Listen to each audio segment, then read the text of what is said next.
इस नवरात्रि सरकार ने आप सभी भारतवासियों को तोहफा देने का सोच ही लिया है और इसने जीएसटी कट्स लागू कर दिया। जी हाँ दोस्तों, ये सबसे बड़ा तोहफा होगा हम इंडियंस को, क्योंकि हम जीएसटी भर भर के परेशान हो रहे थे। तो सीधा असर हर वो सेक्टर पे जाएगा जहां पर जीएसटी कट किया गया है।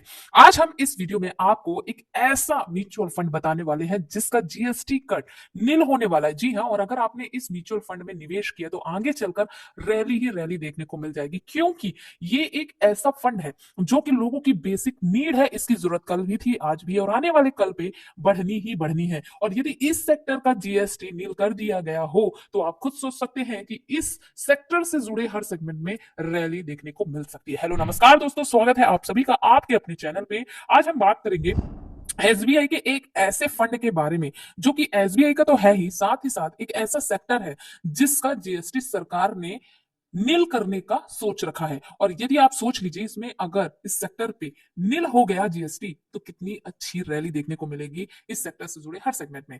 चलिए देखते हैं कौन सा है वो म्यूचुअल फंड, और यदि आपने इसमें एक लमसम या एक छोटा एसआईपी भी शुरू किया तो कितने सालों में कितना फंड बनाया जा सकता है। चलिए शुरू करते हैं।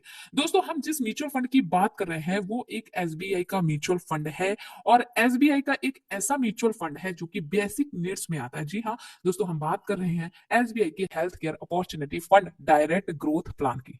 अब जैसे कि नाम से ही समझ में आ रहा है कि ये एक हेल्थ केयर सेक्टर फंड है। मतलब आपने ये तो अनुमान लगा ही लिया होगा कि गवर्नमेंट ने हेल्थ केयर सेक्टर का जीएसटी नील करके रखने का सोच रखा है। ठीक है, तो दोस्तों हेल्थ केयर सेक्टर या फार्मा इंडस्ट्री, अगर वहां पे 18% का जीएसटी लग रहा है, अब वो घटकर 5% या नील हो जाएगा तो आप खुद सोच सकते हैं कि उनको कितना ज्यादा मुनाफा होगा। और उस मुनाफे का असर हर कंपनी में देखने को मिलेगा, और उस कंपनी में यदि मुनाफा होगा तो उसका असर उस कंपनी से जुड़े हुए म्यूचुअल फंड में देखने को मिलेगा। हमने यहाँ पे एसबीआई का म्यूचुअल फंड इसलिए चुना है क्योंकि एसबीआई लोगों का पसंदीदा म्यूचुअल फंड कंपनी है। लोग सबसे ज्यादा ट्रस्ट करते हैं एसबीआई पे। तो एसबीआई का हेल्थ केयर अपॉर्चुनिटी फंड यदि आपने चुन लिया और आपने आज से ही इसमें सोचा कि हमें आगे वेल्थ बनानी है तो ये बेहतर हो सकता है। चलिए इस म्यूचुअल फंड की बेसिक डिटेल के बारे में समझते हैं। एसबीआई का हेल्थ केयर सेक्टर जो है या हेल्थ केयर अपॉर्चुनिटी जो फंड है, उसका करंट पे जो एयूएम या फंड साइज है वो 4026.55 करोड़ रुपए का है। मतलब भारतीय जो लाखों भारतीय हैं वो करोड़ों रुपए ऑलरेडी इस पे निवेश कर चुके हैं, अपना ट्रस्ट बिल्ड कर रहे हैं। बहुत लोगों को समझ में आ चुका है कि ये सेक्टर आगे ग्रोथ करने वाला है, पोर्टफोलियो हरा भरा हो सकता है, तो भाई इसमें निवेश करना जाहिर सी बात है। उसके बाद अगर इसका एक्सपेंस रेशियो देखा जाए तो 0.91% का है। मतलब 1% से कम है लगने वाला खर्च। एग्जिट लोड की बात करें तो 0.5% का ही लगेगा यदि कोई 15 दिन से पहले पैसे को विड्रॉल करता है। इस म्यूचुअल फंड में किसी तरीके की कोई भी लॉकिंग नहीं है, मतलब आप जब चाहें तब अपने पैसे को निकाल सकते हैं, लेकिन शर्त यह है कि यदि 15 दिन से पहले निकाला तो 0.50% का एग्जिट लोड या चार्ज देना पड़ेगा, और यदि 15 दिन के बाद निकाला तो कोई भी चार्ज नहीं देना पड़ेगा। ओके, अब यहाँ पे रिटर्न की बात कर लेते हैं, जो कि सबसे इंपॉर्टेंट चीज भी होती है। लोग इन्हीं चीजों को देखकर आते हैं म्यूचुअल फंड में। लास्ट 1 ईयर में 11.60% का रिटर्न है। मतलब 11.60% का रिटर्न दिया है एक साल में। वहीं पे लास्ट 3 साल का देखें तो 29 यानी 29% का शानदार रिटर्न देखने को मिलेगा, और लास्ट 5 ईयर में 22 यानी 22% का शानदार रिटर्न देखने को मिलेगा। आपने देखा होगा कि आज से 2 से 3 साल पहले 19-20 में कोविड आया था, तो इस सेक्टर में सबसे ज्यादा रैली देखने को मिली थी। और इस सेक्टर में मैंने बहुत सारे ऐसे फंड देखे हैं जो कि लास्ट 1 ईयर में माइनस में चल रहे हैं, लास्ट 1 ईयर में 1 से 2-3% का रिटर्न दे रहे हैं, लेकिन ये जो सेक्टर है इसमें रिटर्न आपको 10% के लगभग ही देखने को मिलेगा। तो ये एक बहुत अच्छा सेक्टर माना जाता है निवेश के लिए, बट ये हमारा कोई रिकमेंडेशन नहीं है भाई। ये वीडियो सिर्फ एजुकेशन पर्पज से है। जीएसटी का लागू हुआ तो इस सेक्टर में क्या इंपैक्ट पड़ा उस बेसिस पे हम इस म्यूचुअल फंड को लेकर आए हैं। सिर्फ एजुकेशन पर्पज से वीडियो बनाई जा रही है, ये हमारा कोई रिकमेंडेशन नहीं है। आप किसी भी सेक्टर में पैसे निवेश करें, क्योंकि जीएसटी कट्स का इफेक्ट हर एक सेक्टर में है, तो किसी भी सेक्टर में आप पैसे निवेश करें, खुद का रिसर्च जरूर करें, खुद से एनालाइज करें, आपको सही लगे तो निवेश करें, अदरवाइज आप किसी फाइनेंशियल एडवाइजर से भी सलाह मशवरा ले सकते हैं, तभी आप निवेश करें। ओके, अब इस कंपनीज की होल्डिंग की बात करें कि किन कंपनियों में निवेश निवेश करते हैं तो इस म्यूचुअल फंड में 31 कंपनीज का होल्डिंग है।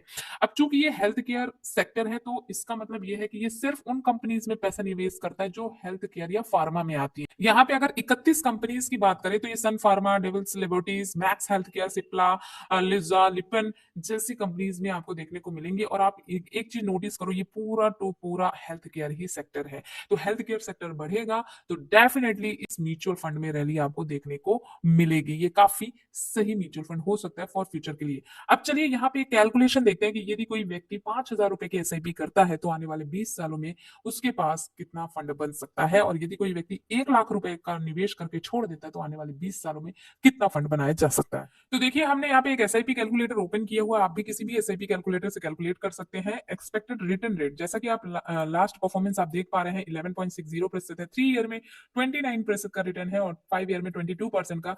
जैसे जैसे समय बढ़ेगा, अब चूंकि यहाँ पे जीएसटी कट्स भी लागू हो गया है, यानी 18% का जो जीएसटी लगने वाला था वो अब महज 5% या नील हो जाने वाला है, तो डेफिनेटली इस सेक्टर में रैली आ सकती है। तो हम ये मान के चलते कि आगे चलकर अगर इसने हमें महज 25% का भी रिटर्न बनाकर दिया तो 10 सालों में आपका टोटल निवेश होगा 6 लाख रुपए का, जिसमें 25% के एक्सपेक्टेड रिटर्न से 16,56,151 रुपए का ब्याज मिल सकता है आपको, और आपके टोटल फंड की वैल्यू होगी आपके इन्वेस्टमेंट अमाउंट और एस्टिमेट रिटर्न अमाउंट का अगर हम ऐड कर दे तो 22,56,151 रुपए।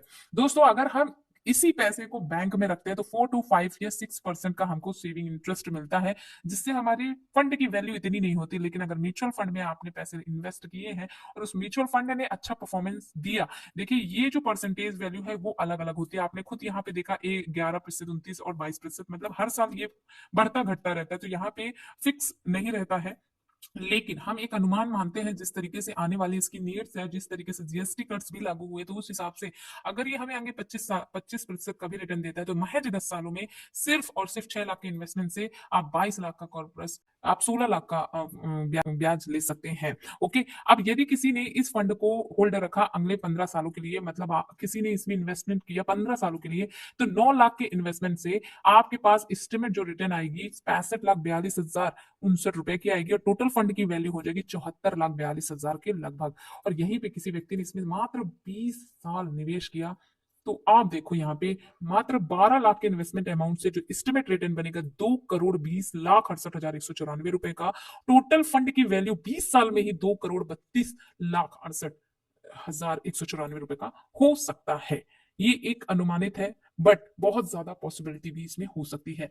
अब वहीं पे लमसम की बात करें कि यदि किसी के पास 1 लाख रुपए पड़ा हुआ है और वो इस फंड में निवेश कर देता है आने वाले 20 सालों के लिए, 25% के एक्सपेक्टेड रिटर्न रेट से 1 लाख रुपए की वैल्यू बनेगी 86,73,617 रुपए। अब आपके दिमाग में आ रहा होगा कि आखिर ये कैसे पॉसिबल है यार, ऐसा हो ही नहीं सकता। दोस्तों म्यूचुअल फंड में कंपाउंडिंग की पावर काम करती है।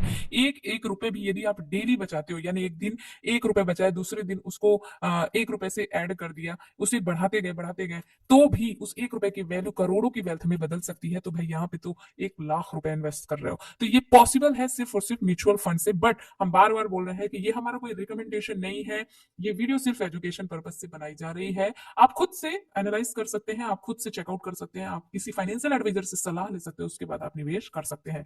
तो मतलब क्या है, 20 सालों में भी 2 करोड़ का फंड बनाया जा सकता है यदि सही तरीके से और सही म्यूचुअल फंड चुना जाए। तो उम्मीद करता हूं आज की वीडियो आपके लिए हेल्पफुल होगी। वीडियो अगर अच्छी लगी तो लाइक जरूर करके जाना। इस फंड के प्रति आपका क्या कहना है और जीएसटी कट्स के प्रति आपका क्या कहना है वो भी हमें कमेंट में जरूर बताना। मिलते हैं अगली वीडियो में। थैंक यू दोस्तों।